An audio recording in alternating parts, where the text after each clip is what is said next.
तुच्छतेचा विषय आहे आणि माझी असेल तर तो चांगल्याचं प्रतीक आहे. हे जे जातीय संस्कार आम्हाला जे शिकवलेले आहेत ते आमच्या संस्कृतीचं मूळ आहे. आमच्या मनावर, आमच्या मेंदूवर, आमच्या विचारांवर, आमच्या संकल्पनांवर जे काही संस्कार आहेत ते इथल्या संस्कृतीनं बिंबवलेले आहेत. त्या संस्कृतीला इथली धर्मव्यवस्था प्रतिबिंबित करते किंवा प्रभावित करते. त्यामुळे मग जेव्हा जात घेऊन आम्ही जेव्हा बाहेर पडतो, जेव्हा जात नाकारली म्हणून आपण म्हणतो की जात नाकारली. बाबासाहेब आंबेडकरांनी 1936 साली ॲनिहिलेशन ऑफ कास्ट हा ग्रंथ लिहिला आणि जातीय निर्मूलनाचे काही सिद्धांत सांगितले. पण जेव्हा जातीचे फायदे घेण्याची परिस्थिती येते तेव्हा जात टिकवणं आवश्यक असते. हे आपल्या समाजातच आहे. जात सोडायचे म्हटलं की हितसंबंध दुखावले जातात, फायदे नाकारले जातात. हे आमच्याकडेच होते. या देशामध्ये, या महाराष्ट्रामध्ये जात हा फॅक्टर असा झालेला आहे की त्या जातीला कसं, कोण्या दिवशी कसं वागवावं, या जातीचा उपयोजन कसं करावं, जातीचा उपयोग कसा करावा, किती करावा आणि कोण्या स्वरूपाचा करावा, याचे समाजामध्ये वेगवेगळे मतं, वेगवेगळे प्रवाह, वेगवेगळ्या संवेदना सगळ्यात जागृत झालेल्या आहेत. मी दोन मगाशी सांगितले की एखादा जातीसोबत माती खावी म्हणजे जातीविषयी माणसाच्या नैसर्गिक असलेल्या प्रेमाचं प्रतीक आहे. पण मग जातीला जात वैरी सुद्धा असते. आम्ही सहज म्हणतो तो अधिकारी माझ्या जातीचा होता म्हणून मला फायदा झाला, असंही म्हणतो आम्ही.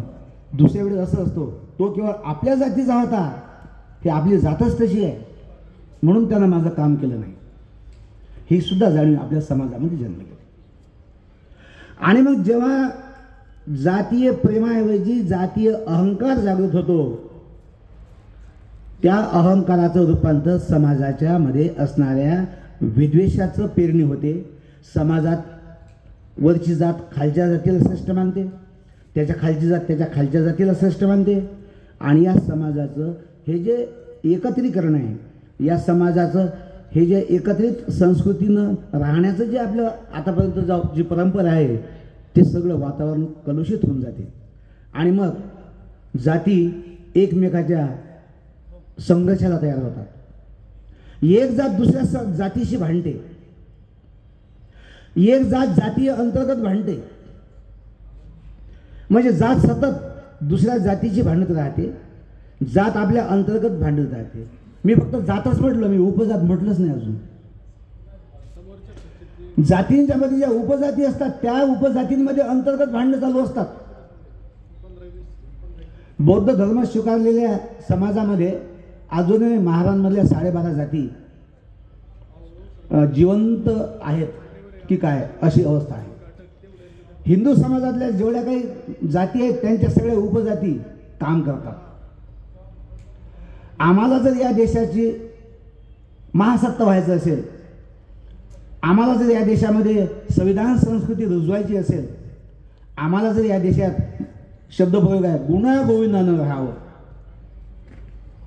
आम्हाला जर गुण्या गोविंदानं राहायचं असेल तर माझ्या जातीची अस्मिता, माझ्या जातीचं प्रेम, माझ्या जातीचा अभिमान मी किती बाळगावा याचं मोजमाप केलं पाहिजे.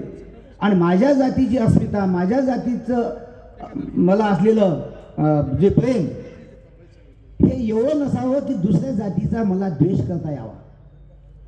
ज्या दिवशी तुमच्या जातीची अहंता किंवा जातीचा अहंकार एवढा वाढतो की तुम्ही दुसऱ्या जातीचा द्वेष करू शकता, त्या दिवशी समाजात त्या अवस्थेतून त्या समाजाचं वाटोळं होत राहते.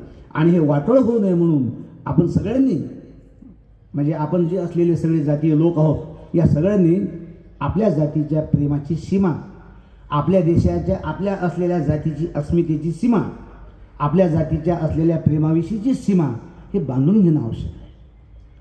व्यक्तिगत अहंता वेगळी पण जातीगत अहंता वेगळी, वर्णाच्या आणि धर्माच्या तर वेगळ्याच झाल्या. तो विषय आपल्याला चर्चेत घ्यायचा नाही.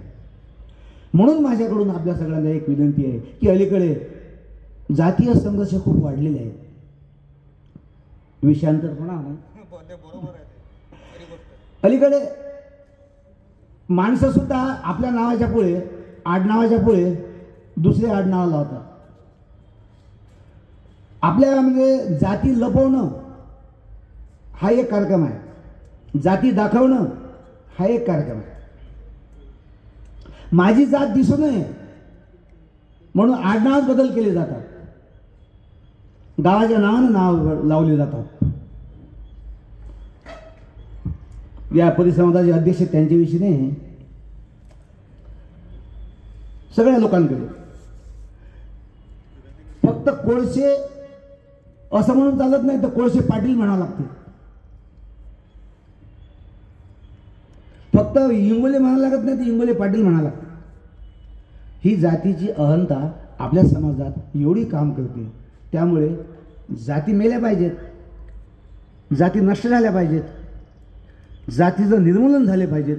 हे जे महापुरुषांचं स्वप्न आणि महापुरुषांचा जो आराखडा आहे, हा आराखडा फेल करण्यासाठी आमच्या समाजात आम्हीच आपले जातीचे लोक काम करत असतो. आरक्षणासाठी जातीला प्रतिष्ठा आली.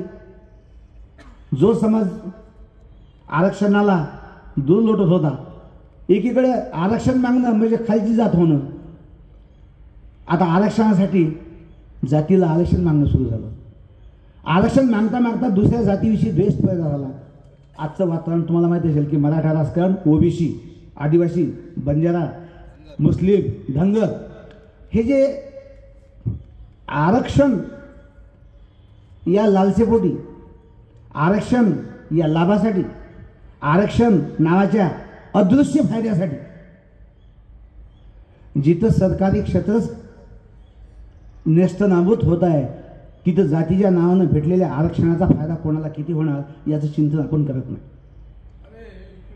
पण काय झालं की आरक्षण